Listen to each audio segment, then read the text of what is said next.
para din ang isa pang panibagong bugso ng ng pagtaas ng presyo ng gasolina. Ay, Diyos ko day, ayan, sabi ni Waiting ay Diyos ko day. Tapos isa pa, at least meron namang pambawi. Parating na rin yung yung ayuda, cash assistance, pati yung fuel subsidy sa darating na April 6. Kaso ang akin lang, though I appreciate the ng government, the action ng government. Isa pa doon, 'di ba? Parang yung fare hike, parang kinansela nila. Naramdaman ko po 'yun nung unang pagkaka-approve po kasi nung doon sa bus, doon sa fare hike doon sa bus. Sumakay ako nung mismong araw niya. Gulat ako, 146 yung dati kong pamasahe, biglang 173 na. Sus, Maria Josep! Sus, Maria Josep, ayan. Pero ngayon, na-test ko po ulit na binabaan nga dahil nga doon sa kautosan ni Pangulong Ferdinand Marcos Jr. Yay! Ayan. Tapos ayun nga, yung concern namin ni Daryl nung after babaan ni Pangulong Marcos yung fare hike nga, i-cancel nga yung fare hike. Ang concern namin, paano yung ayuda? And then, ayan, dumating na yung ayuda, yung assurance from the government na April 6 daw. Kaso parang, though we appreciate the effort of the government, meron bang parang mas maaga? Ganon. Kasi nga, syempre, hindi naman titigil sa pamamasada yung mga, hindi naman titigil sa pamamasada yung ating mga tsuper, di ba? Tapos, ayun nga, nung mga nakaraan, yun yung parang nung mga nag-rally sila, yun yung mga panawagan nila na sana agad-agad mabigyan. Tapos, kasi yung katwiran nila, wala naman din silang choice. Yes. Kasi kung di mamasada, kasi yun lang yung hanap buhay nila. Buhay nila. So, saan sila kukuha nung pangkain? Ikaw ba, anong masasabi mo dito, Maring Rhea? Actually, dapat talagang pabilisin. Kasi may nakita ko sa isang social media post na nakaraan. Ay, hindi. Nito lang. Na yung jeepney driver, since mataas na nga yung mga gas prices natin, parang almost 1.5 yung pinapagas nila sa jeep. Sa isang araw, di ba? And then, wala na silang naiuwi sa family nila. Which is, parang ang alam kong naiuwi na lang nung driver na yun is only 58 pesos. Di ba? Out of 1.5. Grabe yung niya. Tapos, parang may nakita pa tayo na parang doon sa, may kumakalat sa Facebook ngayon yung parang 15 pesos na, anong tawag doon? Na minimum na presyo ng pamasahe, tapos parang voluntary na lang na magbigay kung magkano yung gusto para pandagdag. Kaso parang that's pandemic siguro. That's pandemic pa. Pero if sa tingin natin medyo kaya pa naman natin as commuters, pwede naman tayong magbigay sa ating mga kapwa tsuper dahil hindi nga ganun din kalakihan yung kinikita nila. Ayun. Tapos ito pa, nung Friday o nung Thursday ba yun? Nung Thursday, nung nagpunta ako sa Monumento, di ba? To cover yung rally na ginagawa nila doon. Ayun. Parang nanawagan yung mga nagra-rally na makiisa yung ibang mga tsuper na yung mga tsuper na namamasada pa rin kahit na nagra-rally sila. Though hindi naman natin kasi sila masisisi, ayun nga, dahil yun yung panghanap buhay nila. Kaya, ayun, intindihan na lang natin sa isa. Sabi nga ni Pangulong Marcos, bayanihan daw. Ayan. Bayanihan. Tama naman yun, pero at least we still need parang action from the government. Ayan, nakikita natin pa unti-unti, pero kailangan pa siguro. Narito na ang headlines sa Pinoy Gising ngayong Marso 23, taong 2026, araw po ng Lunes. Pinoy Gising! Pagpapatupad ng trimester system ng DepEd, aprobado na ni Pangulong Marcos. Pinoy Gising! Pansamantalang pag-aangkat ng mas maruming krudo, pinayagan ng DOE sa gitna ng pagtaas ng presyo ng langis. Pinoy Gising! Pamamahagi ng ayuda sa iba pang PUV drivers, aarangkada na bukas. Nationwide transport strike, lalarga na ngayong araw. Pinoy Gising! Balita sa ibayong dagat. Car parts factory sa South Korea nasunog, 14 patay. Pinoy Gising! Balitang pampalakasan, LeBron James nagtala ng panibagong record-breaking games sa NBA. Pinoy Gising! At para sa segment ng Nako, Bawal Ito, teacher na namamahiya ng estudyante sa klase? Pinoy Gising! Sa isa bang segment, totoo nga ba ang mga maliit na asong may pahabang ilong ay nabubuhay ng matagal? Tara, let's prove it! Pinoy Gising! At para sa balitang showbiz, Aura Briguela, confident na ibinida ang kanyang Bronny James-inspired photoshoot. Lahat ay gising kay Daryl Justin at mabangon ka talaga sa pagkahilata kasama si John Riz Calata. Pinoy Gising!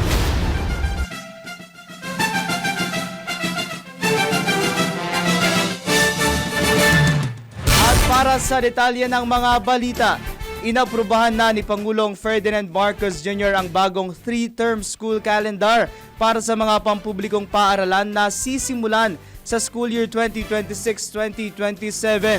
Layunin ng reforma na mapabuti ang kalidad ng edukasyon at maiwasan ang pagkaantala ng klase dulot ng kalamidad at iba pang sakuna. Sa ilalim ng bagong sistema, mula sa 4 na grading period ay magiging 3 termino na lamang na may mas mahabang araw ng pagtuturo at malinaw na schedule ng pagsusulit. Ayon kay Pangulong Marcos, makatutulong ito sa mga estudyante upang mas tuloy-tuloy ang pag-aaral at mabawasan ang pagkaantala sa mga aralin habang nababawasan din ang workload ng mga guro. Pinoy Gising! Sa ibang balita, pinayagan ng Department of Energy ang pansamantalang pag-import at paggamit ng Euro 2 petroleum products upang matiyak ang sapat na supply ng langis sa bansa. Ayon kay Energy Secretary Sharon Garin, saklaw lamang nito ang piling sektor tulad ng mga sasakyang gawa noong 2015 pababa, traditional jeepney, power plants, generators at industriya ng shipping. Pansamantala lamang anya ang nasabing hakbang at hindi nito papalitan ng umiiral na Euro 4 fuel standards. Ipinatupad din ng DOE ang mahigpit na patakaran tulad ng hiwalay na imbakan at distribusyon ng Euro 2 at Euro 4 fuels, gayon din ang obligasyon ng mga kumpanya na mag-abiso at tukuyin kung saang gas station ibebenta ang naturang produkto. Pinoy Gising! Sa iba pang tampok na balita, sisimulan na ng Department of Social Welfare and Development ang pamamahagi ng cash assistance para sa iba pang driver ng mga pampublikong sasakyan bukas Marso 24. Ito pala, meron naman silang ipamimigay bukas. Okay, Ayun. bukas. Nakaschedule ang payout sa TNVS drivers sa Martes. Susundan ng jeepney drivers sa Marso 25. Delivery riders sa Marso 26 at 27, habang sa mga motorcycle taxi riders sa Sabado, Marso 28. Nasa 34,000 TNVS drivers, 20,000 jeepney drivers, 83,000 delivery riders at 34,000 MC taxi riders sa National Capital Region ang target bigyan ng nasabing ayuda. Samantala, pinaplansya na rin ang pamamahagi ng cash aid para sa mga taxi driver na pangangasiwaan naman ng Department of Transportation. Target din ng DSWD na simula ng rollout ng 5,000 pisong cash aid para sa PUV drivers sa labas ng Metro Manila pagkatapos ng Semana Santa. Pinoy Gising! Samantala, magsasagawa ng nationwide transport holiday ang Alliance of Concerned Transport Organization ngayong araw, sa gitna pa rin ng walang humpay na pagtaas ng presyo ng petrolyo. Ayon kay ACTO National President Libay De Luna, sa transport holiday, hindi sila lalabas o manggugulo upang maiparamdaman niya sa Pangulo na sila'y nahihirapan na. Nananawagan din si De Luna sa pamahalaan ng tulong para sa mga service contracts at inihirit ang paglalabas ng bank moratorium para sa mga transport cooperatives na nahihirapang bayaran ang kanilang modern jeep units. Samantala, magsasagawa rin ng transport holiday ang Western Visayas Alliance of Transport Cooperatives and Cooperations sa Iloilo City. Iginiit ng mga grupo na kinakailangan ang transport holiday upang mapigilan ang financial collapse ng kanilang mga organisasyon. Pinoy Gising! Sa kaugnay pa rin na balita, ipinagpaliban ng ilang transport group ang planong transport strike ngayong araw sa gitna ng patuloy na pagtaas ng presyo ng produktong petrolyo. Kabilang sa mga grupo na magkakasasana ng tigil pasada ang Federation of Jeepney Operators and Drivers Association of the Philippines at ang Liga ng Transportasyon at Operators sa Pilipinas. Sa halip, nakatagda silang makipagpulong sa Department of Transportation at Land Transportation Franchising and Regulatory Board kasama ang iba pang transport groups upang talakayin ang posibleng dagdag pasahe at ayuda para sa mga driver. Ayon kay LTOP President Orlando Marquez, pansamantalang iniatras ang transport strike upang mabigyang daan ang dialogo. Lalo't umaabot na sa mahigit 100 pesos kada litro ang presyo ng krudo mula sa dating nasa 49 hanggang 55 pesos lamang. Kumpiyansa naman si FEJADAP Chairman Deo Soto na may posibilidad na aprubahan ang kanilang hiling na 2 pisong dagdag pasaya at 10,000 pisong subsidiya. Pinoy Gising! Sa kaugnay pa ring balita, umabot na sa mahigit 98,000 na tricycle drivers sa Metro Manila ang nabigyan ng tig 5,000 pisong cash aid sa harap ng patuloy na pagtataas ng presyo ng langis dulot ng tensyon sa Middle East. Ayon sa Department of Social Welfare and Development, katumbas ito ng 81% ng na-validate na listahan ng mga benepisyaryo at naging maayos at mabilis ang pamamahagi sa loob ng unang 4 na araw. Nasa 18,000 naman ang naitalang hindi pa nakatanggap ng ayuda dahil sa kulang o maling impormasyon at wala sa opisyal na listahan. Gayunman, nakikipagtulungan na ang DSWD sa mga lokal na pamahalaan at transport groups upang ma-update ang listahan at maisama ang iba pang kwalipikadong drivers na unang hindi na isama sa programa. Pinoy Gising! Magpapatuloy ang pamahalaan sa pagbibigay ng fuel subsidy sa mga mangingisda sa buong bansa sa gitna ng patuloy na pagtaas ng presyo ng langis. Ayon sa Department of Agriculture, Bureau of Fisheries and Aquatic Resources, ipagpapatuloy ang distribusyon ng tulong gamit ang natitirang pondo habang tinatapos ang supplemental agreement kasama ang Development Bank of the Philippines. Sa ilalim ng kasunduang ito, inaasahang madaragdagan ng 50 milyong piso ang pondo para sa subsidiya na makikinabang ang nasa 15,000 pang mangingisda sa buong bansa. Iginiit ni Agriculture Secretary Francisco Chu Laurel Jr. na hindi dapat maapektuhan ng pabago-bagong presyo ng langis sa pandaigdigang merkado ang kabuhayan ng mga mangingisda. Sa ngayon, mahigit 10,000 benepisyaryo na ang nakatanggap ng tulong. Pinoy Gising! Nagbabala naman ang Ibon Foundation na posibleng tumaas ang inflation sa bansa dahil sa nagpapatuloy na tensyon sa Middle East na maaaring magdulot ng pagmahal ng mga pangunahing bilihin. Ayon kay Ibon Executive Director Sunny Africa, maaaring umabot sa 6 hanggang 7% ang inflation pagsapit ng katapusan ng taon kung magpapatuloy ang sigalot. Ipinunto ni Africa na mula sa 2.4% inflation itong Pebrero, posibleng pumalo ito sa 5% ngayong Marso at mananatiling mataas hanggang kalagitnaan ng taon. Binigyan diin ng ekonomista na hindi naman agad sasabay ang pagtaas ng sahod at oportunidad sa trabaho kaya't lalong maapektuhan ang kabuhayan ng mga Pilipino. Babala ni Africa kung walang agaran at pangmatagalang hakbang ang pamahalaan, maaaring madagdagan ng nasa 3 milyong pamilyang Pilipino ang mahihirap dahil sa tuloy-tuloy na pagtaas ng presyo ng mga bilihin. Pinoy Gising! Kinumpirma ni Department of Trade and Industry Secretary Maria Cristina Roque na walang price increase sa loob ng 1 hanggang 2 buwan para sa mga basic at prime commodities. Nilinaw din ni Secretary Roque na hindi price freeze ang ipatutupad kundi no price increase lamang. Tiniyak naman ng kalihim na papatawan ng karampatang parusa ang mga mahuhuling lalabag sa kautusan. Muli namang tiniyak ni Secretary Roque na sapat ang supply ng pagkain sa bansa. And that there's no need to hoard at no need rin po magpanik kasi meron tayong sapat na pagkain para sa mga taong. No price increase tayo sa basic necessities and prime commodities for the next 30 days and yung ibang produkto po hanggang 60 days. So puno po ang ating mga supermarkets and groceries po ng mga stocks. Umikot ng stocks and inventory, umikot po kami at makikita namin na there is enough food para sa mga tao. So, no need to panic and no need to hoard. Kung gusto niyo malaman yung listahan ng basic necessities and prime commodities, nakapaskil po ito sa mga supermarkets and groceries and nandun rin po sa website at sa social media ng DTI. Yan po ang tinig ni DTI Secretary Cristina Roque sa panayam ng DWIZ. Pinoy Gising!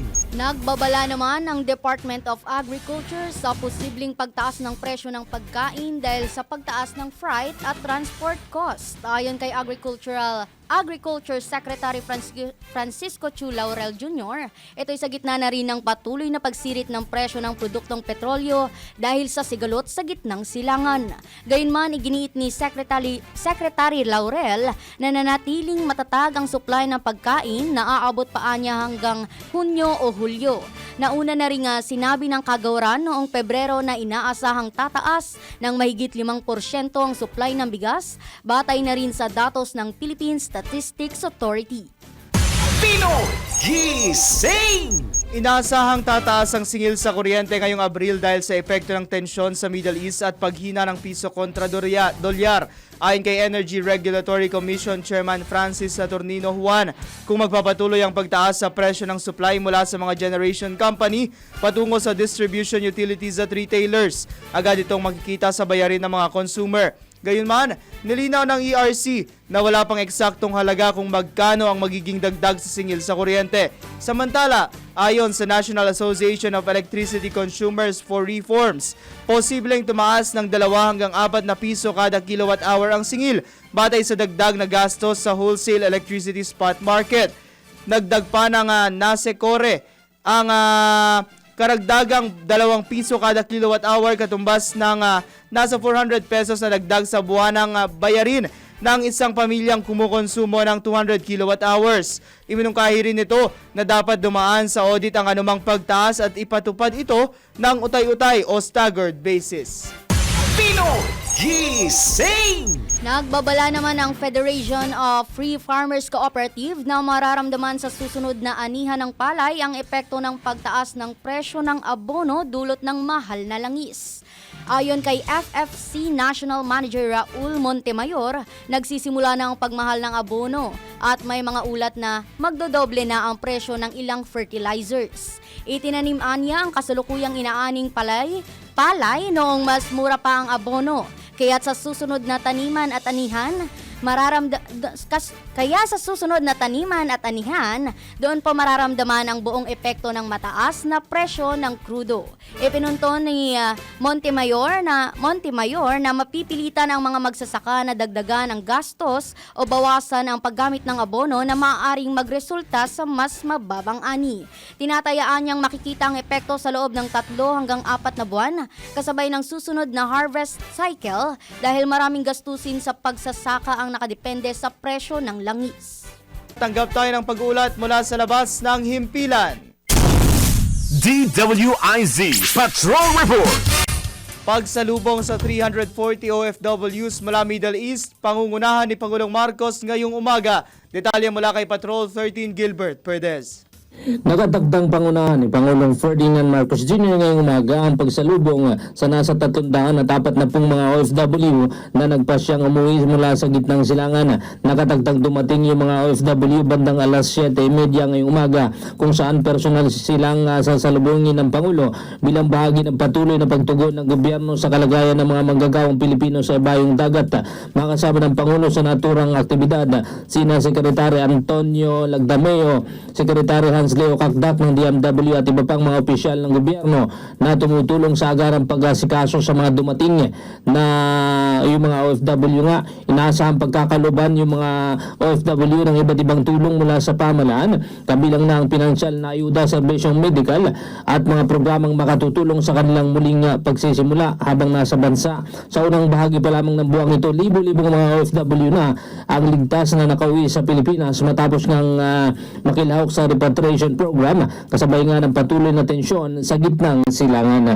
Patrol 13 Gilbert Perdes para sa himpilang may todolas DWIZ nagbabalita ng tama, naglilingkod ng tama.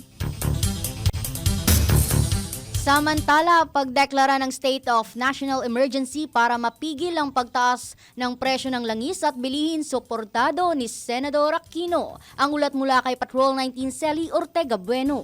Dapat na magkaroon ng absolute transparency ang mga kumpanya na langis at maging tapat sa kanilang tunay na gastos sa halip na basta na lamang nagdedeklara ng dagdag presyo sa kanilang produktong petrolyo dahil sa mga kaganapan sa labas ng bansa.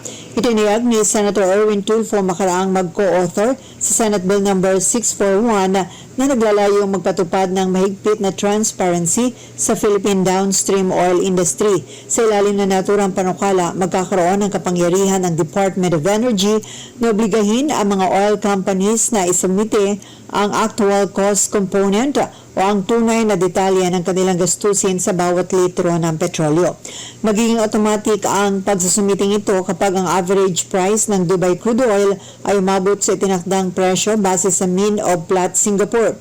Iginiit ni Tulfo na dapat nang tuldukan ang iba pang ang tila pagsasamantala sa mga external event para lang ipasa ang pasanin sa ating mga consumer.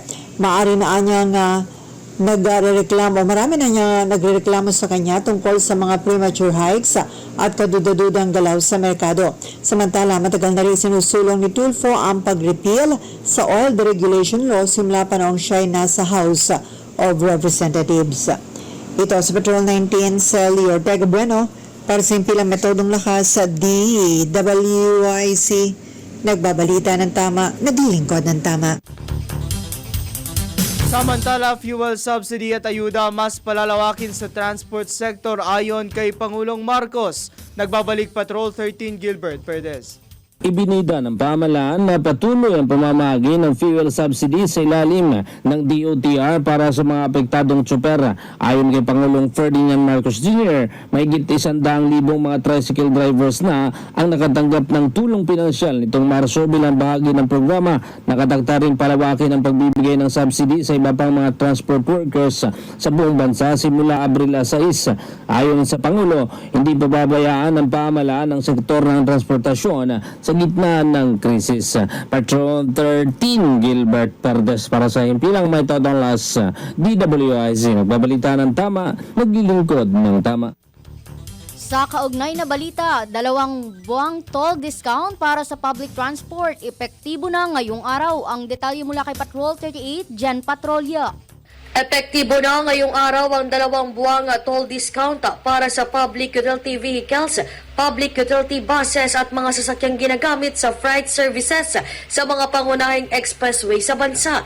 Sa gitna ito ng walang humpay na pagtaas na presyo ng krudo dulot ng tensyon sa Middle East, ipinatupad ang diskwento sa North Luzon Expressway, South Luzon Expressway at sa Southern Tagalog Artillery Road o Star Tollway. Sa cloud ng toll discount ang Class 1 na PUVs tulad ng mga jeepney, Class 2 na mga bus at Class 3 na mga sasakyang pangkargamento, kabilang na ang logistics at transportation ng mga essential goods.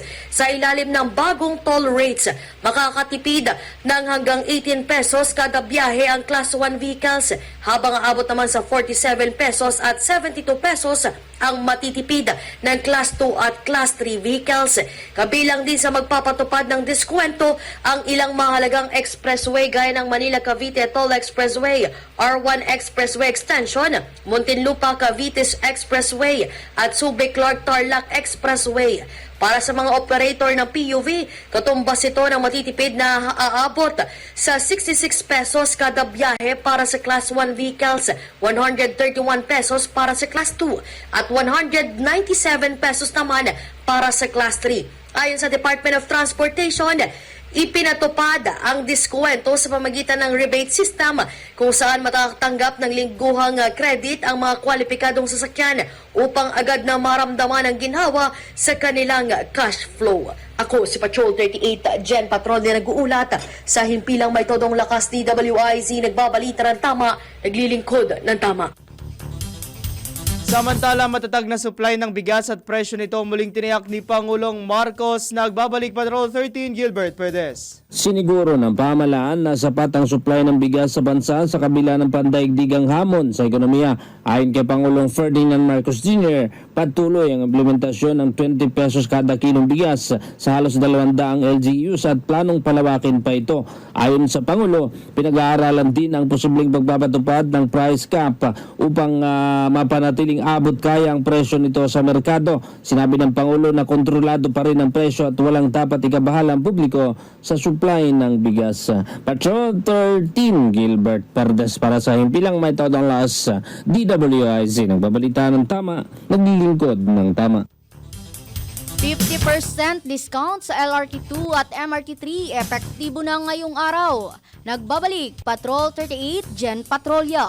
Simula ngayong araw, makikinabang ang mga pasahero ng Light Rail Transit Line 2 o LRT2 at Metro Rail Transit Line 3 o MRT3 sa 50% diskwento sa pamasahe. Ayon sa Department of Transportation, sa ilalim ng bagong fare rates, maglalaro na lamang sa 7 pesos and 50 centavos hanggang 17 pesos and 50 centimos o centavos ang pamasahe sa LRT2 na bumabaybay mula Recto hanggang Antipolo o Marikina, Pasig, habang nasa 6 pesos and 50 centavos hanggang 14 pesos ang magiging pamasahe sa MRT3 na nagdurugtong mula North Avenue sa Quezon City hanggang Taft Avenue sa Pasay City. Ayon kay Transportation Secretary Giovanni Lopez, ipinatupad ang hakbang bilang pagsunod sa direktiba ni Pangulong Ferdinand Bongbong Marcos Jr. upang maibsan ang pasanin ng publiko sa gitna ng pagtaas ng presyo ng langis dulot ng tensyon sa Middle East. Nakikipag-ugnayan na rin ang kagawaran sa pamunuan ng Light Rail Transit Line 1 o LRT1 upang maipatupad din ang kaparehong diskwento. Pero ayon sa LRMC na siyang operator ng LRT1, wala pang pinal na desisyon hinggil dito. Sa ngayon, mananatili muna ang kasalukuyang pamasahe sa LRT1 hanggang sa susunod na abiso. Tiniyak naman ng LRMC na nauunawa nito ang hamon na dulot ng pagtaas ng presyo ng langis at patuloy itong makikipagtulungan sa pamahalaan upang makapagbigay ng maasahan at epektibong serbisyo sa publiko. Ako si Patrol 38, Jen Patrolya nag-uulat. Sa himpilang may todong lakas, DWIZ nagbabalita ng tama, naglilingkod ng tama. Kapag may bagong balita, naka-on air, agad-agad, DWIZ Patrol Report. Alas 4:39, tanggap naman tayo ng Metro Patrol Report. Metro Patrol Report. Navotas patuloy na naninindigan laban sa anumang uri ng pagmamaltrato sa mga hayop. Report mula kay Mama Beth Samson. Good morning, Mama Beth. Mama Beth. Mama Beth. Okay, balikan natin si Mama Beth. Samantala, sisilipin na rin ng sa kamera ang serye ng oil price hike sa gitna ng nagpapatuloy na tensyon sa Middle East. Ito mismo ang kinumpirma ni Manila 3rd District Representative Joel Chua kasunod ng labis na kinikita ng mga oil companies sa gitna ng pagtaas ng presyo ng mga produktong petrolyo. Ayon sa mambabatas, ibinebenta ng mga kumpanya ang mga produktong petrolyo na nabili bago ang krisis sa mas mataas na presyong pang wartime. Dahil dito, iminungkahi ni Representative Chua sa pamahalaan na dapat ibalik sa taong bayan ang sobrang kita ng mga oil companies sa pamamagitan ng rebates. Susuriin niya ng Kamara ang bagay na ito sa ipatatawag na oversight hearing kung kinakailangan matapos na maghain na ng mga resolusyon ang ilang mambabatas upang silipin ng fuel price hikes. Pinoy Gising! Naniniwala naman si Metropolitan Manila Development Authority Swift Traffic Action Group Head Edison Bong Nebriha na posibleng magbago ang trend ng pagbiyahe ng mga Pilipino ngayong Semana Santa. Ito ay sa gitna na rin ng nagpapatuloy na pagtaas ng presyo ng langis dulot ng kaguluhan sa gitnang silangan. Ayon kay Nebriha, kung may uuwi man sa mga probinsya, hindi ito aabot sa bilang na naitala nung nakaraang taon.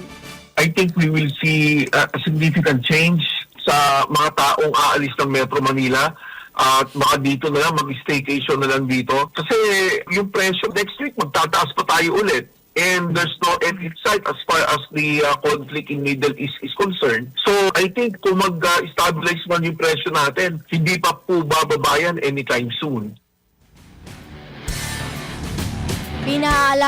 Pinaalalahanan naman ng MMDA official ang publiko na pag-isipang mabuti kung kinakailangan ba talagang bumiyahe ngayong Semana Santa. Kung wala tayong gagawing reunion or anything like that, palagay ko, sagtabi muna natin yung pag-uwi ng probinsya. Kasi isa sa mga pinapaalala ko, lalong-lalo na kung magdadala ka ng sasakyan, siguraduhin mo na yung probinsyang pupuntahan mo, may stock ng gasolina. Kasi baka mamaya, maraming uuwi, maraming magpapagas doon, they have not accounted for the influx ng vehicles coming from Metro Manila. Baka maubusan sila ng stock. Papunta ka, meron. Baka mamaya pag-uwi, wala ka. Yan ang tinig ni MMDA Stag Head Edison Bong Nebriha sa panayam ng DWIZ. Pinoy Gising! Balikan naman natin ang pag-uulat ni Mama Beth Samson kaugnay sa patuloy na paninindigan ng nabotas laban sa anumang uri ng pagmamaltrato sa mga hayop. Mama Beth! Metro Patrol reports! Good morning, Mama Beth. Yes, good morning, John Riz. Patuloy na naninindigan ang pamaralusad ng nabotas laban sa anumang uri ng pagmamaltrato sa mga hayop. Ayon kay City Mayor John Ray Chanco, pahihitingin pa ang pagpapatupad ng batas upang maprotektahan ang mga hayop at matiyak ang kaligtasan ng bawat Naboteño. Kamakailan lang ay inaresto ng mga otoridad ang 3 individual sa Barangay Bagong Bayan South matapos silang mahuli sa aktong nagkakatay ng aso at nagbebenta ng karne nito, isang malinaw na paglabag sa Animal Welfare Act o RA 8485, Anti-Rabies Act of RA 9482 at iba pang umiiral na batas. Isinagawa ang operasyon matapos makatanggap ng ulat ang pulisya tungkol sa iligal na gawain sa lugar. Agad na responde ang mga operatiba at nahuli ang mga sospek habang isinasagawa ang pagkatay ng aso. Nagpasalamat ang alkalde sa Navotas Police Station sa kanilang maagap na aksyon upang matigil ang ganitong iligal na gawain, maging sa Biyaya Animal Care at kay Ms. Rina Ortiz sa pag-report ng kasong ito. Metro Patrol Beth Samson para sa himpilang metodong lakas DWIZ. Nagbabalita ng tama, naglilingkod ng tama. Pinoy Gising! At para sa ating segment, teacher na namamahiya ng estudyante sa klase, nako, bawal ito. Alamin kung bawal o hindi. Dahil kung di mo alam to, kaso ang kakaharapin mo sa NBI. Nako, bawal ito! Teacher na namamahiya ng estudyante sa klase? Nako! Bawal ito. Itinuturing na pangalawang magulang ang mga guro dahil bukod sa paggabay at pagtuturo, sila ang nagdidisiplina sa mga bata sa eskwelahan. Pero paano kung humantong na sa pamamahiya o pananakit ang pagdidisiplina at ayaw nang pumasok ng estudyante dahil sa trauma? Nako, alam mo bang labag sa batas yan? Ayon sa Section 10 ng Republic Act No. 7610, mahigpit na ipinagbabawal sa batas ang anumang uri ng physical, verbal, emosyonal o psychological na pang-aabuso sa mga estudyanteng edad 18 taong gulang pababa alinsunod sa batas. Obligasyon ng school administrator na paimbestigahan ang ganitong insidente, lalo na kung sa loob ito ng paaralan nangyari. Ang sinumang guro na mapatunayang namahiya o nanakit ng estudyante ay maaaring mabilanggo ng 6 na taon hanggang 8 taon. Kaya sa lahat ng mga teacher, stress man kayo sa trabaho, huminga ng malalim at manatiling kalmado. Ilagay sa ayos ang pagdidisiplina para hindi ka masabihan ng, nako, bawal ito. Tanggap tayo ng Metro Patrol Report. Metro Patrol reports! Siyempre, hindi mawawala prize monitoring at ulam tips mula dyan sa Sangandaan Market, Caloocan City. Kompleto kasi Monday. Sangandaan Market, Caloocan City, Malabon Central Market, Malabon, Tangos Market, Navotas, Gulayang Bayan Market, Valenzuela. Siyempre, nandyan si kabilang linya, si Mama Beth Samson. Mama Beth. Yes, good morning. Good morning ulit sa inyong dalawa dyan. Ang bigas sa Hello. 4 na palengke dyan. Wala nang 40, wala nang 46. Nag-start sa 50 hanggang 65 pesos per kilo. Ang baboy naman, 350 pa rin. Ang kilo ng kasim, pigi, laman, giniling. At special ribs to 340. Samantalang ang manok, ang buo, 165 per kilo at ang parts naman 180 to 190 per kilo. Sa ating isda, ang bangos 220 to 340 per kilo depende sa laki, ang galunggong 300. Dalagang bukid, bisugo, alumahan, matambaka at tulingan 280 hanggang 300 kada kilo. Ang sapsap na pinapangat sa kamatis 240 hanggang 280, samantalang ang hipon 280 hanggang 600. Depende rin sa laki yan. At meron din tumpok na 100 piso kada maliit na platito. Ang toong 200, lapu-lapu yung pula 450 hanggang 600 per kilo. Ulang maya-maya pang sigang sa miso 200 at ang laman 240. Sa gulay naman, ang repolyo ay 60 hanggang 70 pesos kada kilo. Ang sayote tumaas ng konti, 50, dating 35 lang yan hanggang 40. Ang patatas 70 to 75, carrots 140 to 160. Pechay 50 pesos, Baguio beans 140, bell pepper 180. Ang tutsero naman ay 200, samantala ang sibuyas na pula at puti, parehong 90 pesos kada kilo, ang bawang 130 at ang kamatis 30 to 40 pesos per kilo. Sa ating ulam tips on a Monday, pwede kayo magnilaga, sinigang na baboy o isda, adobong pusit o calamares, adobong baboy, adobong manok. Pwede rin kayo magluto ng sari-saring gulay, at itong lumpiang Shanghai, lumpiang gulay, eskabetseng isda, paksiw na baboy o paksiw na isda. At ang hindi pwedeng mawala sa listahan ng mga bagets, ulam, pulutan, or pwedeng papak, ang Daryl's Ayun. Fried Chicken. Kaso Hindi wala yung mawawala may-ari, Mama yan. Bet. Wala Wala yung may-ari, oo nga eh. Pero hindi naman pwedeng mawala ang Daryl's Fried Chicken niya kasi hahanapin niya ng mga bagets. Since hanggang this week, di pasok pa yung ating mga bagets sa kanilang school. Ayan. Para sa ulam tips, Metro Patrol, Palengke Queen Beth Samson ng DWIZ, nagbabalita ng tama. Siyempre, kahit anong panahon pa yan, magbabudget pa rin tayo ng tama. Thank you Gising! so much, Mama Beth Samson. Samantala, tanggap pa tayo ng reports. Transport Cooperative sa lungsod ng Iloilo maglulunsad ng transport holiday ngayong araw. Report mula kay Richard Bertuso ng 89.5 DWIZ News FM Iloilo Western Visayas.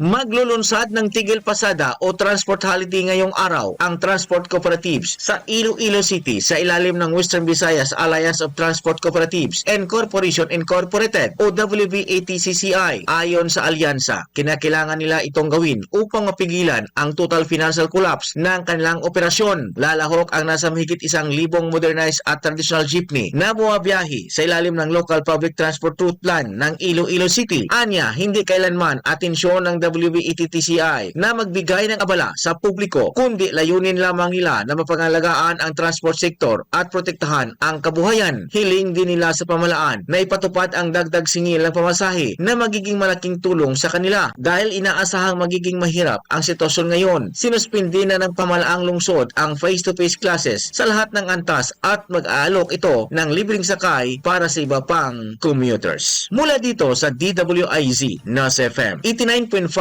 Western Visayas, Richard Cordero Bertuso, nagbabalita ng tama, naglilingkod ng tama. Gising! Tumanggap naman tayo ng balita mula sa Calabarzon. Anilag Festival 2026 ng Laguna umabot sa 146 million views sa lahat ng social media platform. Ang detalye mula kay Arman Cambe. Sa kauna-unang pagkakataon mula nang itatag ang Anilag Festival dito sa Laguna noong 1990s, ang katatapos na Anilag Festival 2026 Level Up na nilikha ni Laguna Gobernador Aragones ang kumuha ng simpatya na mahigit sa 146 million viewers sa lahat ng social media platform sa ngayon.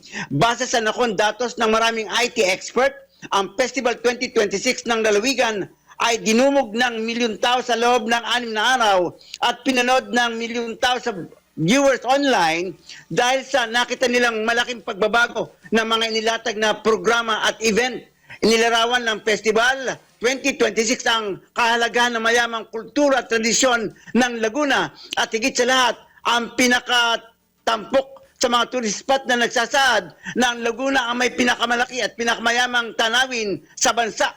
Hindi man kinakita ng rangya at mga pabulosong uri ng gayak na milyon-milyong piso ang halaga, mas pinaburan at mas pinaganda ni Governor Aragones na may pakita sa mundo ang Laguna ang siyang ang lugar sa buong Pilipinas na may gustong iparating sa mga taong gustong magkaroon ng isang matatag at masaganang pamumuhay. Arman kami mula Calabarzon, nag-uulat pa simpila may todong lakas. DWIC nagbabalita ng tama, naglilingkod ng tama. Gising! At Mga latest na pinag-uusapan, mga latest na pinagchichismisan. Pinoy Gising! Showbiz Spotted! At para sa aking balita sa mundo ng showbiz, wala kasi si Sir Ton. So, ako muna magbabasa ng showbiz. Ibinida ng TV at social media personality na si Aura Briguela ang kanyang Bronny James inspired photoshoot sa Instagram kahapon, March 22. Kasunod ito ng mga komentong iniuugnay ang kanyang hitsura sa American basketball player na si Bronny James. Sa naturang post, makikita si Aura na kumpiyansang nagpo-post habang tila sinasakyan ng issue. Say it again, but this time louder while I post. Hashtag Bronny James. Iyan ang naging caption ni Aura sa kanyang post na agad umani ng atensyon online. Matatandang nauna nang nagpahayag si Aura ng pagkadismaya sa mga tumatawag sa kanya bilang Bronny James. Ngunit sa pagkakataong ito ay tila pinili niyang gawing positibo at biro ang sitwasyon sa pamamagitan ng kanyang photoshoot. Pinoy Gising! At iyan po muna ang ating mga balita sa unang bahagi ng Pinoy Gising. At syempre bago tayo dumako sa kabilang bahagi, nais po muna nating pasalamatan ang ating nakasama. Nandyan po si Miss Rhea Bel. Muli narito po ang headlines sa Pinoy Gising, Marso 23 taong 2026, araw ng Lunes. Trimester system ng DepEd epektibo na sa susunod na school year matapos aprobahan ni Pangulong Marcos. Pinoy Gising! Sa gitna ng pagtaas ng presyo ng langis, pansamantalang pag-aangkat ng mas marubing krudo, pinahintulutan na ng DOE. Pinoy Gising! Pamamahagi ng ayuda sa iba pang PUV drivers, lalarga na bukas. Nationwide transport strike aarangkada ngayong araw. Pinoy Gising! Balita sa ibayong dagat, car parts factory sa South Korea nasudog, 14 patay. Pinoy Gising! Balitang pampalakasan, LeBron James nagtala ng panibagong record-breaking game sa NBA. Pinoy Gising! Sa ating segment, totoo nga bang ang mga maliit na asong may pahabang ilong ay nabubuhay ng matagal? Tara, let's prove it! Pinoy Gising! At balita sa mundo ng showbiz, Carlos Yulo itinuring na big-time gift ang kanyang girlfriend na si Chloe San Jose. At sa iba pang detalye ng mga balita, aminado si Senate Deputy Majority Leader JV Ejercito na mahirap balansihin ang pagtugon ng pamahalaan sa nakikitang state of economic emergency ng bansa. Ito'y matapos igiit ng ekonomistang si Professor Emmanuel Leyco na napapanahon na para sa pamahalaan ang gumawa ng alternatibong panghuhugutan ng kita. Ayon kay Senador Ejercito, napapanahon na upang maaksyonan ng pamahalaan ang krisis sa ekonomiya, lalo na ang pagtapyas o pagsuspende sa excise tax sa langis. Napakahirap na sitwasyon.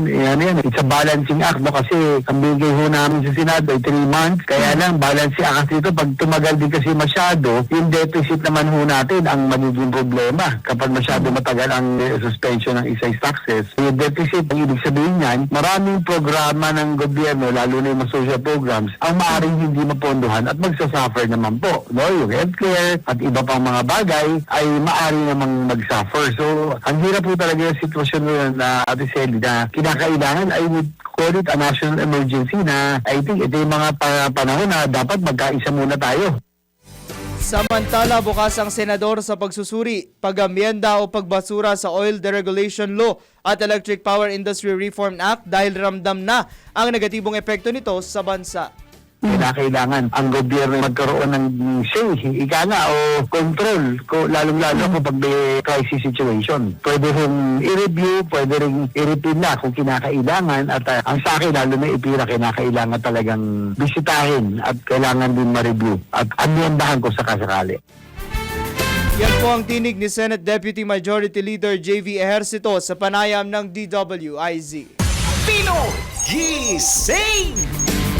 Iginiit ni Senador Erwin Tulfo na magkaroon ng absolute transparency at maging tapat sa kanilang tunay na gasto sa halip na basta-basta na lamang nagdedeklara ng dagdag presyo dahil sa mga kaganapan sa ibang bansa. Kasabay ito ng kanyang pag-co-author sa Senate Bill No. 641 na isang panukala na naglalayong magpatupad ng mahigpit na transparency sa Philippine downstream oil industry.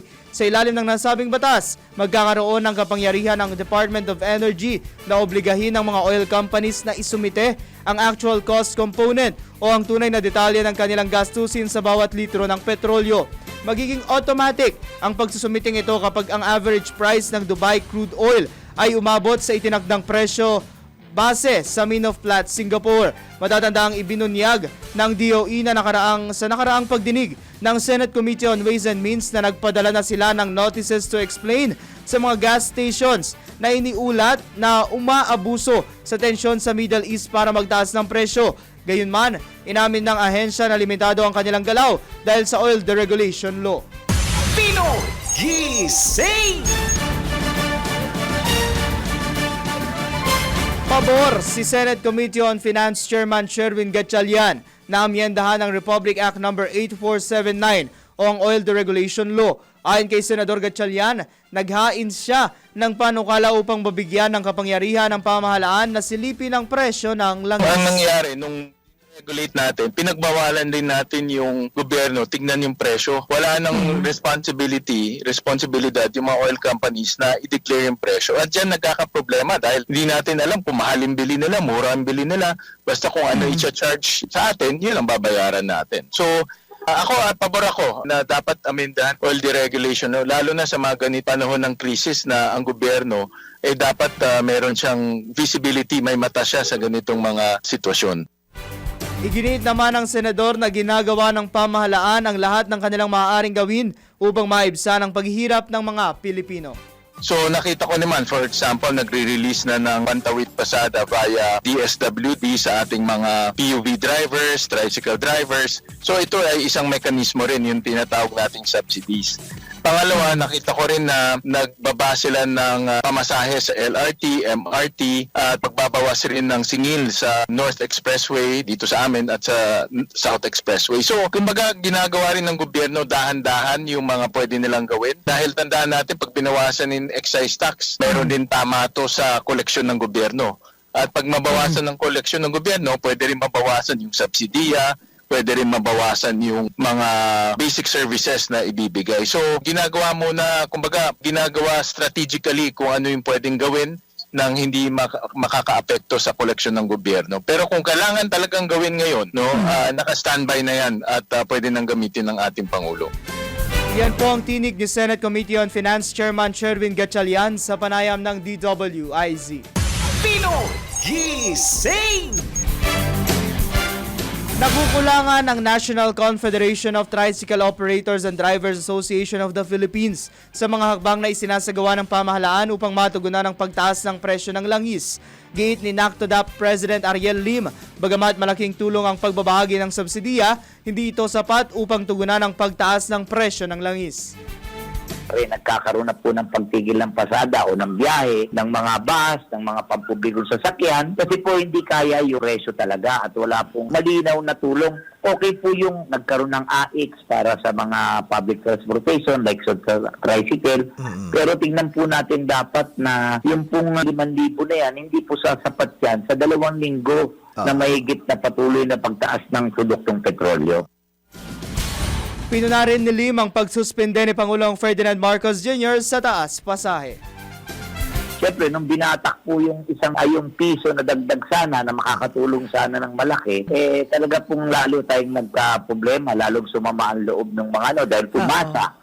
No, umasa po kasi ang mga driver na magkakaroon po sila ng dagdag na kahit paano kikitain dun sa piso na yon. Kahit na nga yung piso, umaangal na nga po yung iba sa piso pa lang dahil sabi nila masyado maliit na wala pa. Yan po ang tinig ni NACTODAP President Ariel Lim sa panayam ng DWIZ. Pinoy Gising! Siyam na minuto makalipas ang alas 5 ng umaga. Tiniyak ni Department of Agriculture Tiniyak ni Department of Agriculture Undersecretary Asis Perez na sapat ang supply ng bigas at pagkain sa bansa sa loob ng 1 hanggang 2 buwan. Sa kabila ito ng patuloy na pagtaas ng presyo ng produktong petrolyo.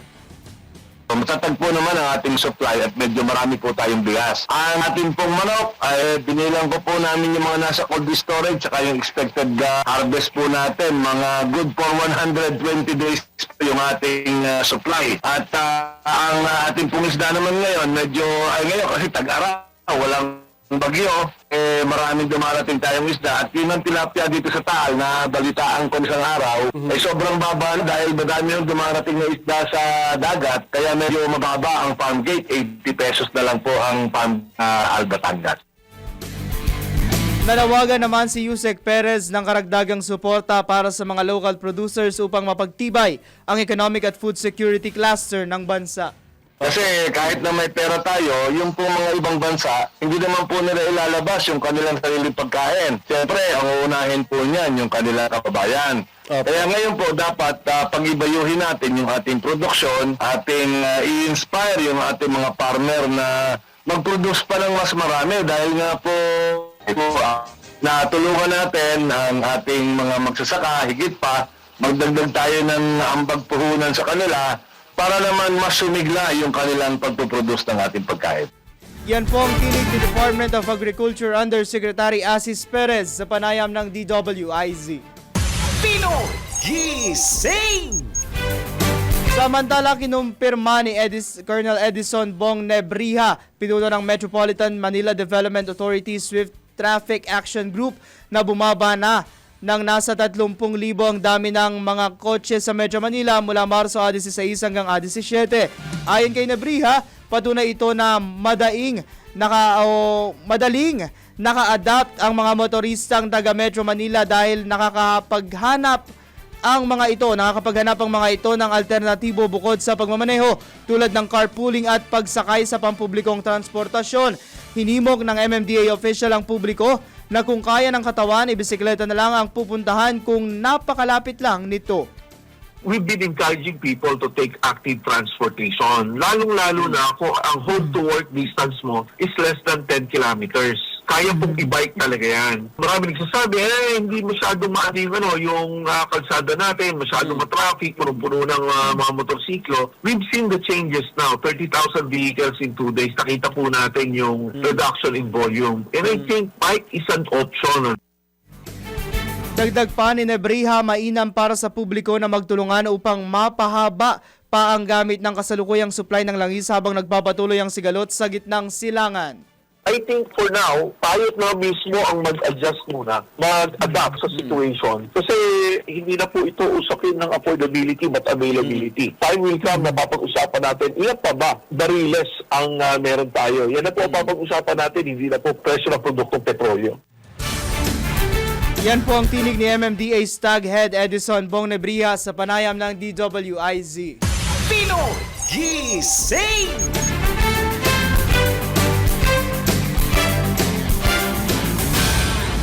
Samantala, maring itinanggi ni House Committee on Justice Chairperson Jervil Luistro na nagkaroon ng double standard sa pagitan ng impeachment complaints laban kina Pangulong Ferdinand Marcos Jr. at Vice President Sara Duterte. Sinabi ito ni Congresswoman Luistro matapos sumagot si VP Sara sa imbitasyon ng komite tungkol sa mga reklamong kinaharap nito. Sa katunayan anya, pare-parehong ang prosesong iginawad sa dalawang pinakamataas na pinuno ng bansa. In all fairness to the justice members, I beg to disagree to that, no? Sapagkat since day one, ang naging pronouncement namin, and even in all our actions, we applied exactly the same parameter. Kung anong pamantayan ang ginamit namin sa presidente, ganun din ang pamantayan na ginagamit namin sa vice presidente. And even with respect to the entire procedure, parehas na parehas. Dagdag pa ng mambabatas, nagkakaiba ang aligasyon sa pagitan ni Pangulong Ferdinand Marcos Jr. at VP Sara pagdating sa tinatawag niyang personal participation. Kung wala niyang nakitang personal participation si Pangulong Marcos sa implementasyon ng mga maanumalyang flood control projects, lantad naman umano ang personal participation ng Vice Presidente sa mga banta nito sa Pangulo kay First Lady Liza Araneta Marcos at dating House Speaker Martin Romualdez.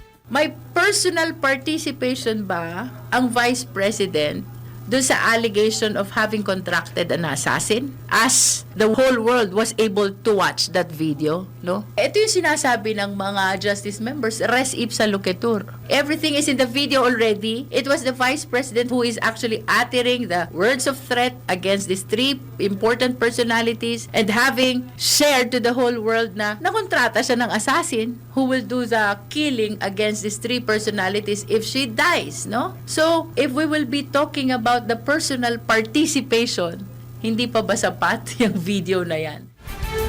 Yan po ang tinig ni House Justice Committee Chairperson Jervil Luistro sa panayam ng DWIZ. Pinoy Gising! Sa pagkakataong ito, alas 5:15, alamin naman natin ang magiging lagay ng panahon. Pinakahuli, pinaka-latest, pinaka-napapanahon. Whether we like it or not, ito ang magiging DWIZ Weather Report. Nasa kabilang linya po si Missionel Dominguez ng Pag-asa. Magandang umaga po, Missionel. Magandang umaga din po sa inyo at magandang umaga din po sa mga taga-subaybay natin para sa ating weather update. Patuloy ang pag-iral ng easterlies o yung mainit at malinsangan na hangin na nanggagaling sa dagat Pasipiko dito sa buong bansa natin.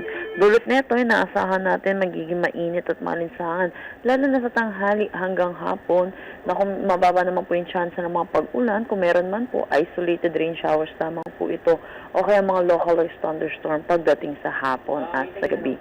Wala naman tayong minomonitor na anumang bagyo or low pressure area sa loob at labas ng ating Philippine Area of Responsibility. Yan po muna latest dito sa Pag-asa Weather Forecasting Center, Shinel Dominguez po. Pinakahuli, pinaka-latest, pinaka-napapanahon. Whether we like it or not, DWIZ Weather Report. Pinoy Gising!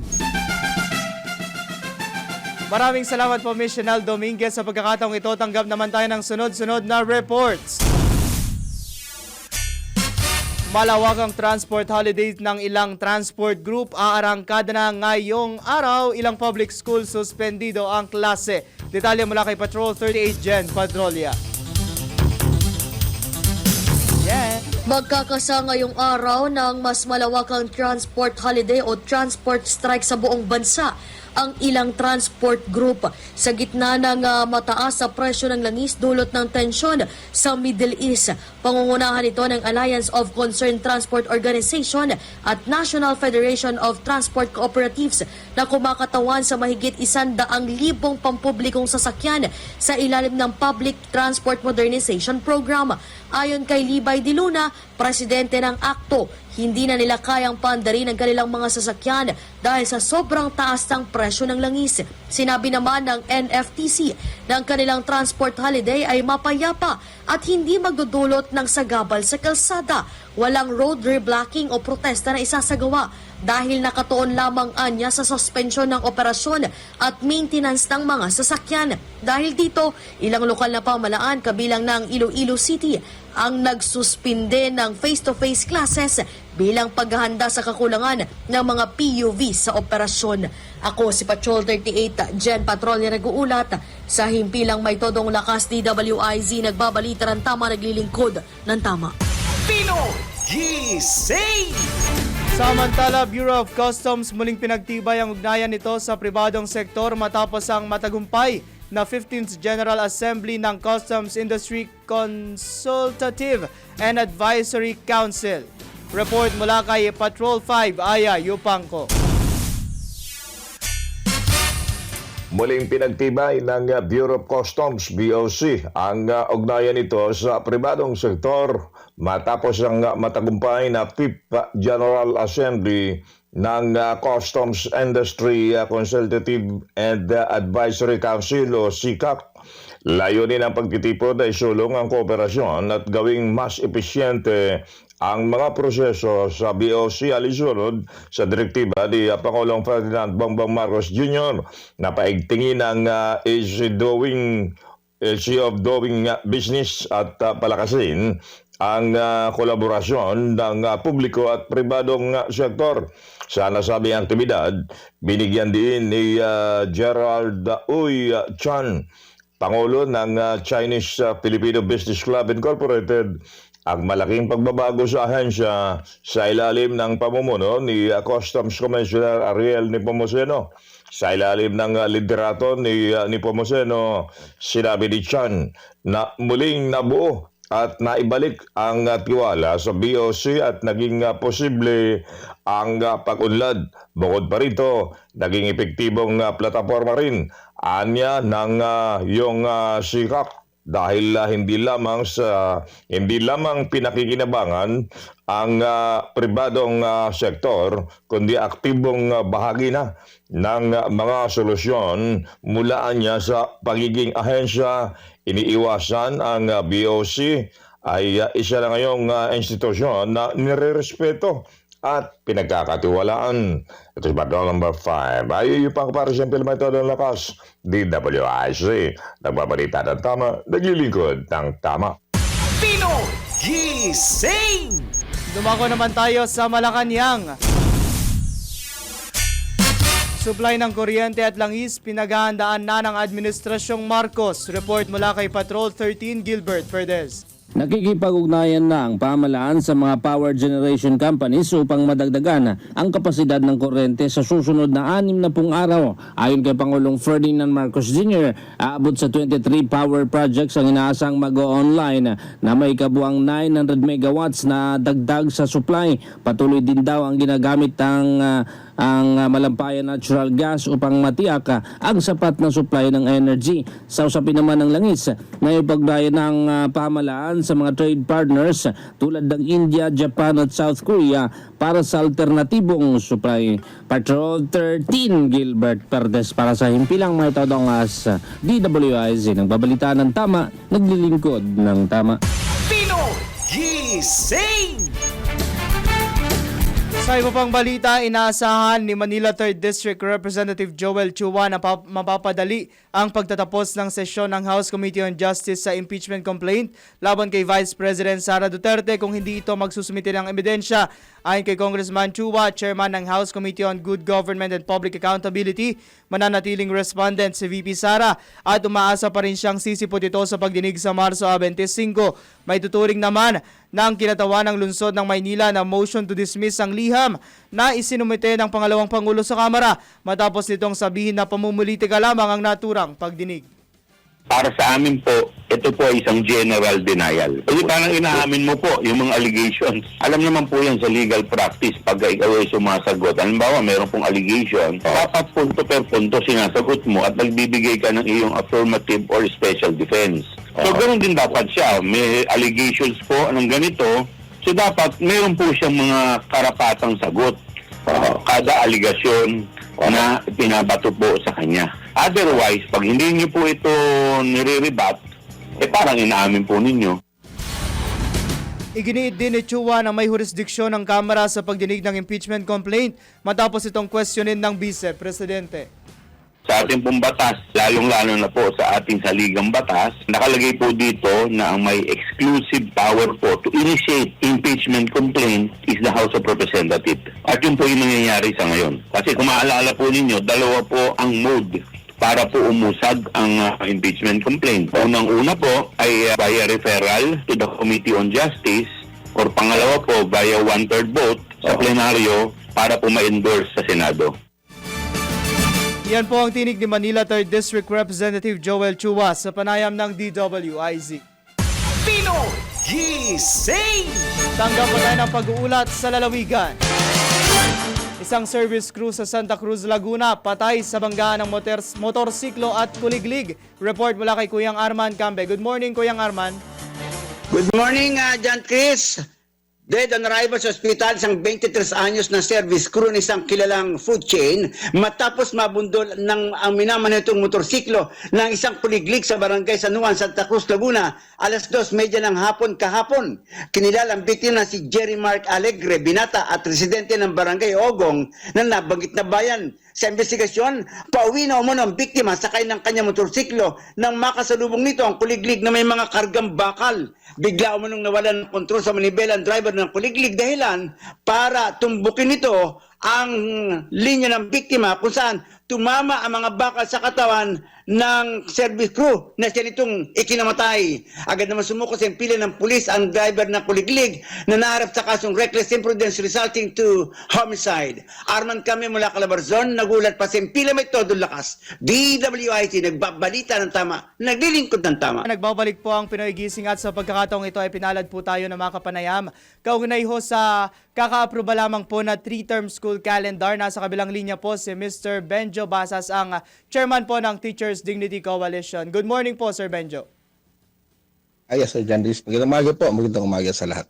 Sir, ito po, ano po ang reaksyon ninyo sa pagkaka-aproba po ng 3-term school calendar?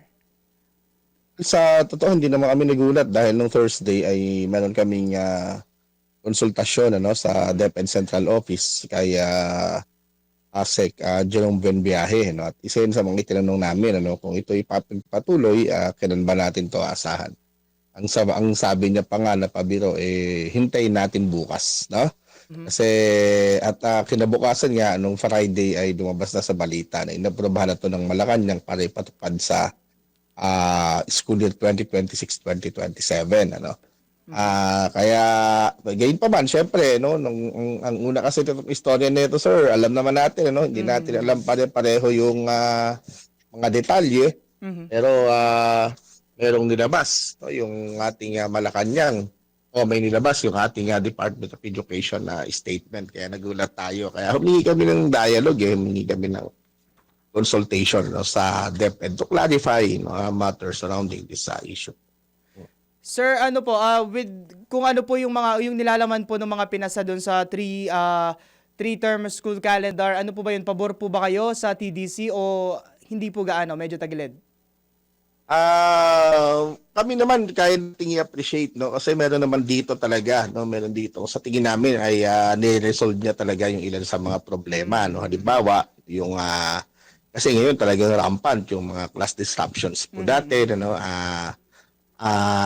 meron tayong mga Christmas break halimbawa, meron tayong mga mandated celebrations, So, dito sa ginawa na pinakitang presentasyon sa amin ng plano ng DepEd ay ma-resolve natin yung mga gano'n, pati yung mga minsan kasi halimbawa ngayong fourth quarter ay marami na maraming lessons na hindi na nako-cover na talakayin ng ating mga guro. So doon sa 3 grading system, 3 grading period system natin ay medyo na-rationalize ito, magkakaroon nung in fact may buwelo pa nga yung unang linggo halimbawa ng school year under that system ay talagang preparation yan, walang klase diyan yung susunod na linggo na magsisimula yung klase, tapos meron tayong term break after every end of term, so meron tayong 3 na break, so na pwedeng i-maximize ng teacher at ng mga bata doon sa kanilang pagpapahinga, parang wellness at health break na rin may mga ganun po, so appreciated po natin yan kasi maganda naman po talaga yung at least doon sa presentation sa amin maganda at doon sa mga clarification ay nasagot naman po ni ASEC Jerome, so pero ang isa naming nirelease po dito baka masyado naman tayo nagmamadali kung ngayong June, so 2 months to go ay patutupad natin, so sabi namin baka kailangan pa kasi kahit mga teacher po natin ngayon ay nagtatanong kung paano raw ito gagawin, yung aming mga kasama sa bahay halimbawa, yung ating mga kamag-anak, mga kaanak natin, tinatanong kami, yung mga teacher mismo ay hindi pa ito alam, yun ang i-raise ng mga teacher natin. So, might as well, sana magkaroon pa ng mas malalim, mas malawak na konsultasyon, information dissemination sa ating mga kababayan. Kaya sa tingin namin, baka hindi pa, ngayong 2026, 2027 ito ipatupad. Baka kailangan natin una nung pilot implementation nito, at least sa isang rehiyon, halimbawa, di ba? Tapos sa tingin namin din kasi magka-calibrate tayo sir dito magka-calibrate tayo ng mga lahat, yung mga school forms na ginagawa natin, mano-mano pa naman yan yung mga school forms natin, baka nga pwedeng gawing digitized na yung isang insight pinupush namin, Pangalawa, yung ating mga materials na nahahati ito sa 4 na units, nahahati ito sa 4 na grading period din, so Pwede naman, ano, pwede naman talagang maayos yun, ano. Pero kapag ka ganun, syempre, mga teacher pa rin ang maghahati dyan. May tinatawag kami sa teaching yung budget of work, no. So yan ay consistent, no, doon sa fourth quarter, no, na naka-ano yan, ano, naka-aligned, no, doon sa 4 na quarters yan, ano. So kung ganito magbabago. So baka kailangan natin ng mga textbooks natin, mga materials natin. Siguro nabuksan na rin yung issue na ito, no, and that would favor, of course, no, our push, no, to our demand, no, to the government to provide learning materials for our learners, no, and even materials then for our teachers then. Sir Benjo. Yun po, ano, sa tingin namin yung mga kailangan paghahanda. Yes, sir. Sir Benjo, nasabi po ninyo na siguro hindi pa this next school year yung tamang panahon para i-implementa po yung 3-term school calendar. So sa tingin po ninyo kailan po dapat simulan? Next year, no, next year. Kasi totoo naman, 2027, simple lang 2028. naman eh. Yes, sir. Ngayong taon na to, gawin nating pilot. No? So, ang sabi ng DepEd, meron naman tayong mga regions na willing and able, no, to pilot this program. Tingin namin, makikita talaga natin to, no, kung gaano to kaganda, no? Kasi kami, sabi ko nga sa inyo, no, sir, kanina, no, sinabi ko naman, no, na may mga ina-appreciate talaga kami dito, no? Of course, hindi dito nire-resolve, no, yung mas malalalim na problema, yung fundamental problems, no, dahil funding ang basically ang malaking issue sa atin, di ba? Pero meron siyang Positive. i-resolve ba? Opo, positive po. So, sir, ito naman po, sa hanay naman po ng mga estudyante, dun sa 3-term po kasi medyo humaba po yung isang term, no? So, sa tingin po ba ninyo, parang hindi naman po ba mahirapan yung mga students? Kasi, syempre po, by the end of the term, magkakaroon po sila ng examinations, ganyan. Hindi po ba sila mahirapan dahil sa sobrang dinami po ng pinag-aralan nila sa isang term, tapos iti-take po nila yon para dun sa isang end of that specific term? Kasi marami yes, no. pinag-aaralan Actually na-raise din natin 'yan, no. Mukhang kailangan na rin naman talagang tignan din 'yan, no, kasi lalaki, no. Kung parang yung scope po ng pag-aaralan. well, yung pinag-aaralan natin dati, no, ay magiging ano 'yan, no, magiging higit, no, mahigit doon sa o mas marami, no, doon sa kasalukuyan, ano. Pero alam mo, meron naman kasi tayong mga paraan, ano, halimbawa, ano, pwede nating doon sa unang bahagi, no, ng term na yan, no, o ng grading period na yan, ay pwede naman na tayong makakuha, no, nung mga output, no, nung mga bata, no, be it test or performance or written tasks, no. Pwede na yun, ano? Tapos iaano na lamang po natin yan, ano? Yan ay ipagsama-sama na lang natin by the end of the term, no? So hindi rin siya magiging mahirap, no?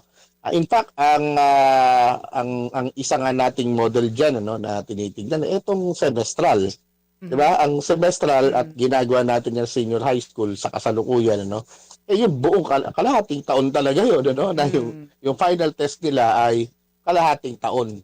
Ito hindi, 'di ba? Ito ay lumalabas 3 buwan lang, di ba? Ibig sabihin, no, less than 3 months in fact, no. Ibig sabihin hindi naman siya ganoon kadami. No? At meron nga tayong paraan, no, along the way, no. From the start of the term up to the end of the term, well, by the middle of the term ay meron din naman tayong pwedeng bigay, no, na trabaho sa mga bata. Okay po. So ito po sinasabi po na layunin po ng reforma yung maiwasan po yung pagkaantala ng klase dulot ng kalamidad. Paano po yan kung sumagi po doon sa school calendar mismo yung mga kalamidad, for example, yung pagbaha po hindi naman po mapipigilan. Paano po makatutulong yung 3-term school calendar para po ayun nga po maiwasan po yung pagkaantala ng klase? Well, hindi naman na po talaga natin yan masisisi, no, kasi talagang yung bagyo, no, dumadating yan, ano, doon sa loob talaga, no, ng isang o ng school days, no, during school days, no. Sa pag-aaral din, no, ang maraming mga bagyo ay dumadating ng June, July, August, no, up to September. Kaya ang makikita po natin, ano, sir, makikita natin dyan, ano, yung first term, mas mahaba. Mas mahaba okay. yung first term. That is an in anticipation, of course, no, nung mga disruption of classes, no, dahil dyan sa mga pagyo na yan. Ano, hindi natin siya mapipigilan no, kasi 3 or 4 terms ang gagamitin natin, ano, ay parehong dadating yung bagyo. So, ang nakita namin na ginawang solusyon ng DepEd dito ay yung first term, that is June to September, ay mas mahaba, no, kaysa doon sa dalawang kasunod. Okay po, ito po At sa dito, iniwas dito yung sa plano, ay iniwas yung Christmas vacation. Kaya yung Christmas vacation natin, end of term din yan, no? End of term din yung Christmas vacation. So pagbalik nyo ng January, yung January, no, up to March, that would be the last term, the third term. Okay. Kaya wala na tayong iisipin dati, di ba? Pagbalik mo kasi nahati yung third quarter natin, nahati yan, no, hinahati yan ng December. Sa hanay naman po ninyo, sa mga grupo, ano po ang bentahe po ng 3-term school calendar, sir? Walang isang dito, no? Again, batay lang ito, no, doon sa aming konsultasyon, ano. Of course, I'm not speaking for the DepEd, no. Pero sabi ko nga, appreciated namin, no, yung presentasyon at nakita namin na it would be advantageous, no.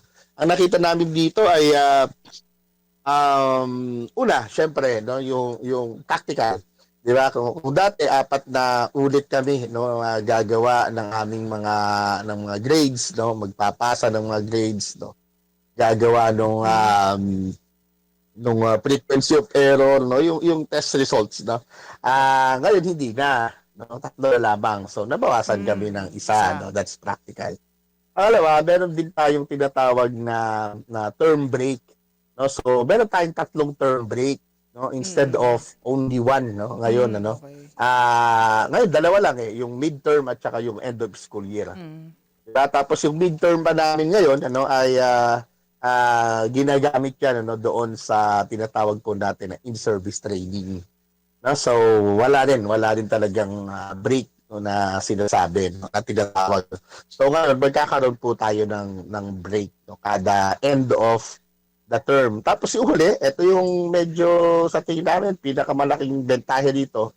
Yung huli, yung last term, meron talagang nakalaan na oras para sa mga teacher to accomplish the end of school year tasks. No? Opo. Hindi kaya ngayon, right now, no, as we speak, of course, no, ngayon, nahihirapan yung mga teacher kasi may pasok pa yung mga bata, di ba? Tapos at the same time, ay kailangan niyang gawin yung mga end of school year tasks niya, no? Yung pag-accomplish ng grades, no? Paggawa ng card ng bata, no? And mano-mano pero sinusulat. Kaya gusto namin kanina, binanggit ko, no? Dapat digitized na po yan, no? Tapos yung school forms, to yung reading ng mga forms, no, binabasa namin yan, ano, may school level, district, may division level na mga reading. So, anong mangyayari? Ang mga bata, ibig sabihin, ang mga bata, yun namin papasukan. May klase pa po tayo hanggang this week. No? Meron pa po tayong klase, at least this is the last week, no, of our classes. No? So, ibig sabihin niyan, ito yung nasasayang, no?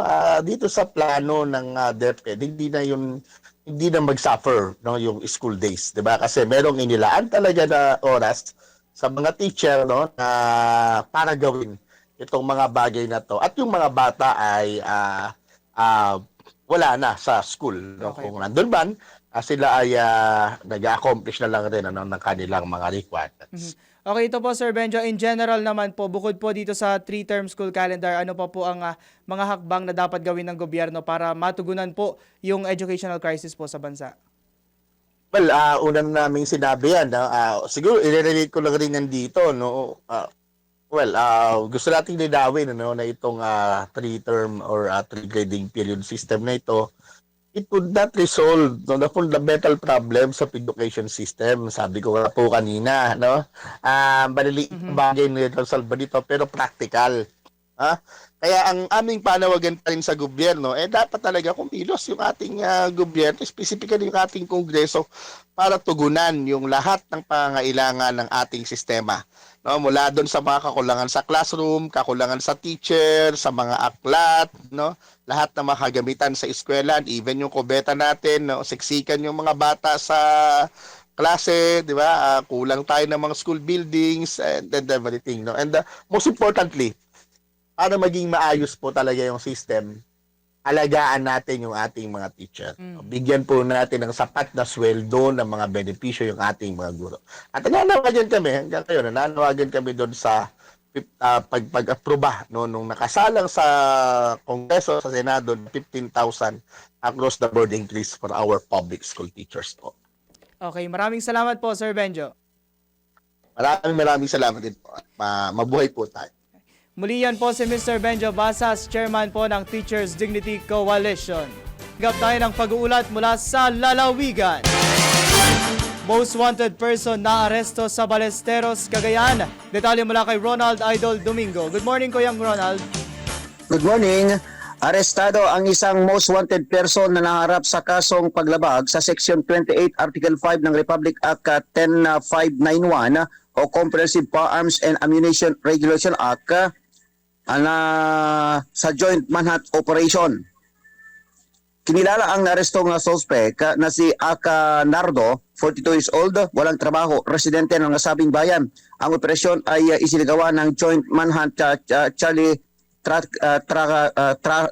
Tracker Team sa panguna ni Police Captain Jim Palatao, Acting Chief of Police, bilang lead unit katuwang ang 2nd Provincial Mobile Force Company at 3rd Regional Mobile Force Battalion 2 at RIU 2, CPIO at HPG Cagayan. Naaresto ang akusado sa bisa ng warrant of arrest na may kwentang piyansa na nagkakalaga ito ng 180,000 pesos para sa kanyang pansamantalang kalayaan. Sa kasalukuyan, ang akusado ay nasa kustodya ng Balesteros Police Station para sa kukulang dokumentasyon bago ito tuluyang i-turn over sa hukuman na naglabas ng warrant. Ito ang Ronda Patrol, Ronald Idol Domingo, nag-uulat para simpilang may tulong lakas, DWIZ. Nagbabalita ng tama, naglilingkod ng tama. Pinoy Gising! Dumako naman tayo sa Bicolandia. Kalsada sa Naga City nagmistulang lockdown dahil sa madalang nadaloy ng sasakyan. Report mula kay Melvin Machado. Tila nanumbalik ang alaala ng ilang residente ng Naga City at Camarines Sur sa sitwasyon noong kasagsagan ng COVID-19 kung saan ipinapatupad ang lockdown at bawal lang lumabas sa lansangan kahit kulang din ang mga sasakyan sa kalsada. Sa larawang ibinahagi ni Menche Regalado Espares, tila nakakapanibago umano ang mga kalsada sa lungsod ng Naga na dating mabigat ang daloy ng trapiko kahit araw ng linggo. Ngunit kahapon, kapansin-pansin ang madalang na biyahe ng mga sasakyan pribado man o pampubliko. Simula na magpatupad ng oil price hike, unti-unti nang nagbawas ang bilang ng mga sasakyan sa kalsada dahil na rin umano sa pagtitipid. Ngayong linggo, muling mag-aabang ang mga motorista sa panibagong pagtaas ng presyo bawat litro ng produktong petrolyo. Ito ang Ronda Patrol, Melvin Machado para sa Impilang May Todong Lakas, DWIZ. Nagbabalita ng tama, naglilingkod ng tama. Pinoy Gising! Kinatigan ni House Justice Committee Chairperson Jervil Luistro ang naging reaksyon ng mga miyembro ng komite matapos ang liham tugon ng kampo ni Vice President Sara Duterte. Ayon kay Congresswoman Luistro, walang nahanap na detalyadong sagot ang mga miyembro ng komite na pangunahing kinakailangan pagdating sa pagsagot sa mga aligasyon laban sa inirereklamong impeachable official. Sa katunayan anya, non-answer ang naging tugon ni VP Sara. Most of the justice members describe the answer as non-answer. Kasi hindi niya sinagot yung mismong aligasyon doon sa complaint. Ano bang aligasyon? Ito pong ginagawa ng Justice Committee sa House of Representatives is similar to a preliminary investigation of the prosecutors in an ordinary criminal case. Yan po ang tinig ni House Justice Committee Chairperson Jervil Luistro sa panayam ng DWIZ. Pinoy Gising! Tanggap pa tayo ng isang report. 2 drug suspect arestado sa pangalawang araw ng simultaneous anti-criminality law enforcement operation sa Cagayan. Report mula kay Kuyang Ronald Idol Domingo.